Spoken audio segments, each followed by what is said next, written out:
Everyone went quiet. Forks froze midair. My stomach dropped. I recognized that tone. It was the same one she used when I got grounded at 14 for a party I never even went to. "We had a family vote," she said, scanning the table like she was about to win Miss America. "And we've decided you're not family anymore." Silence. Then, cheering. Cheering. My cousin Laura clapped like she was front row at a concert. Uncle Mitch raised his wine glass in a toast. Even my own mom laughed and said, "Well, someone had to say it." I sat there frozen, staring at my plate. The stuffing was cold, but my blood was boiling. My dad didn't even look up, just sipped his beer and muttered, "It's probably for the best." "Wow," I said, slowly pushing back my chair. "You guys actually rehearsed this." Natalie's smile got wider. "You've been toxic for years. We're just done pretending." "You're not family," my mom added, reaching for the cranberry sauce like we were talking about the weather. "It's unanimous." I looked around. Not one person spoke up. "Good," I said softly.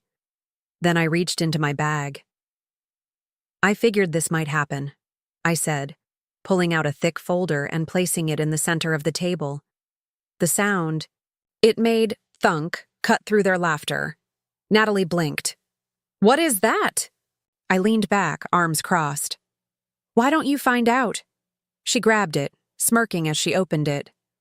Her smile faded almost instantly. Her face went pale. Her eyes scanned page after page. And then she screamed. Like, full-on horror movie. Scream! Her chair slammed to the floor as she stood up, clutching the folder like it had burned her.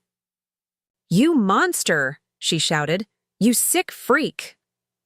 Gasps echoed around the table. Joel, her husband, grabbed the folder and opened it. His mouth dropped. "Is this?" He looked at me. I nodded. Every word, every receipt, every screenshot. Dead silence. You could hear a fork clink in the kitchen. My mom opened her mouth, then closed it like a fish. "You really thought I wouldn't fight back," I said, standing. "You thought I'd keep playing the doormat, the wallet. But guess what?" I leaned over and looked Natalie in the eye. "Your little show? It's over." "You want to know what was in that folder? I'll get there. But first, let me tell you how we got here. Because Natalie didn't just decide one day I wasn't family. That decision was built, bit by bit, comment by comment, betrayal by betrayal. I was never their favorite. Natalie was the golden girl. Good grades, big smile, always knew how to charm a room. She could lie to your face and make you say thank. Me? I was quiet, kept to myself. I didn't need attention, and they hated that. They saw silence as weakness. I moved out at 19, paid for college myself, worked 2 jobs, never asked for help. Natalie? Flunked out of 2 majors, took a soul-searching trip to Europe, then came home and married Joel, the walking definition of a LinkedIn profile. I paid for half their wedding. My parents couldn't afford it, but they somehow took a 2-week cruise right after. I didn't complain. I never did. Even when they joked I was the family accountant, I kept helping. Paid for Dad's dental surgery, sent money when Mom's heating bill was overdue, helped cover Cousin Laura's tuition when her scholarship didn't come through. They always said thank you, sure, but with that tone. The one that said, "Well, of course you'd help. You have no family of your own." And maybe that's what did it. I'm single. No kids, no partner, just me, my work, and my dog. To them, that meant I had nothing better to do than bankroll their chaos. Natalie treated me like her safety net. When Joel lost his job, just a small loan. When her car broke down, "You make 6 figures, what's $2,000? When her kid needed therapy and insurance wouldn't cover it, guess who she called? I always helped, because it was family. But help turned into obligation, then expectation, then demand. First it was snide jokes at dinner. "Oh, you brought good wine. Must be nice." Then it got mean. Maybe you're alone because you're cold. You don't know stress. You don't have a real life. But they sure wanted my money.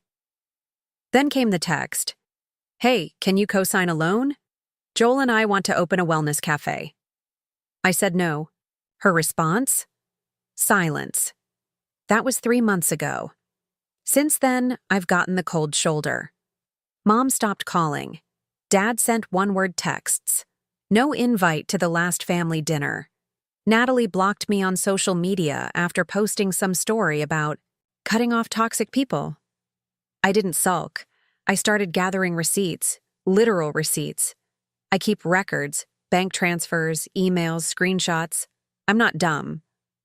Over 5 years, I'd sent over $78,000 to family, $8,000 for Joel's rehab, $2,300 for Natalie's emergency dental, which turned out to be veneers, $1,500 for Dad's back surgery, $12,000 for Mom's credit cards, $6,000 for Laura's college move-in, $4,500 for a family emergency that turned out to be a trip to Cabo.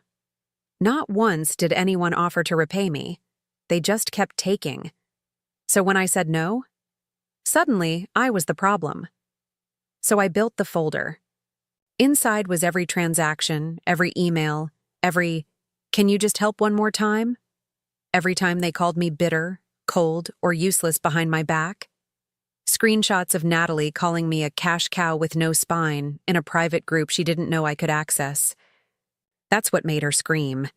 Because I didn't just expose her, I dismantled her. Fact by fact, line by line. Everyone saw it. My mom looked ready to pass out. Joel stared at a line showing $4,200 on Natalie's card at a Santa Monica hotel, with someone named Alyssa. "What's this?" he asked. I didn't answer. I didn't need to. For the first time, I wasn't defending myself. I was just showing them the truth. "You kept records?" my mom said, voice shaking. "Someone had to," I replied. "You never remembered." Natalie stood frozen, fists clenched.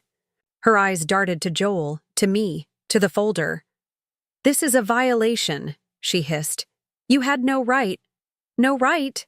I stood. "You just stood here and told me I wasn't family, and now you're mad that I came prepared?" Joel flipped another page.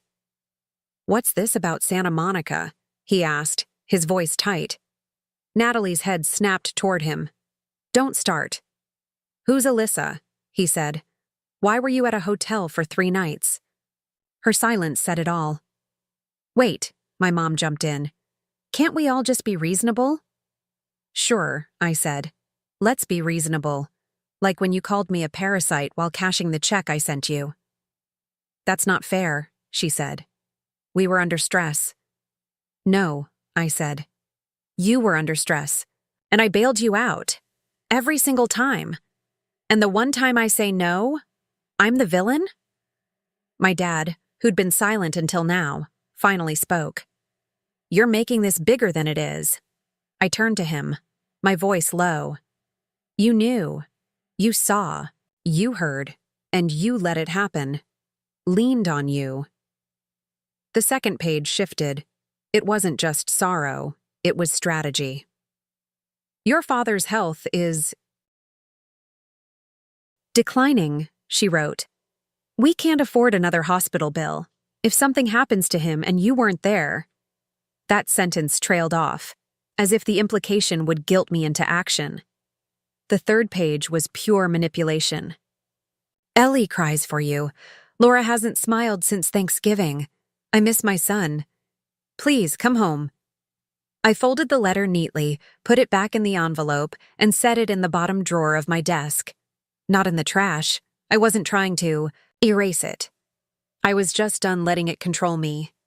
It's May now. 5 months since I walked out of that dinner. My phone is quiet. My bank account is healthy. My therapist says I smile more.